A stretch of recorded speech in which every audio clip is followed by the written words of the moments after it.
Le tant attendu rapport Chilcot a finalement été rendu public mercredi au Royaume-Uni. Commandé il y a 7 ans, il fait la lumière sur les conditions de l'entrée en guerre du pays contre l'Irak en 2003. Ses conclusions sont très sévères. Tout d'abord, les alternatives à la guerre n'avaient pas encore été épuisées.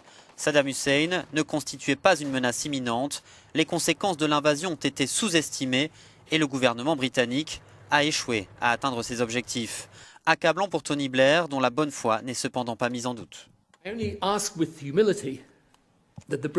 demande juste avec humilité que le peuple britannique accepte que j'ai pris cette décision parce que je croyais que c'était la bonne chose à faire compte tenu des informations que j'avais et des menaces que je percevais, a-t-il déclaré.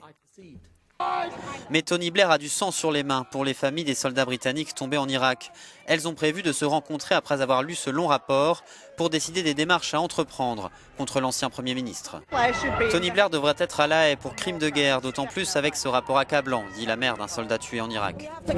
Nous devons faire campagne pour qu'il ait des sanctions politiques. Il ne devrait pas être un personnage respecté qui se balade sur les plateaux de télévision comme il a pu le faire. Il est absolument fini politiquement, dit cette militante.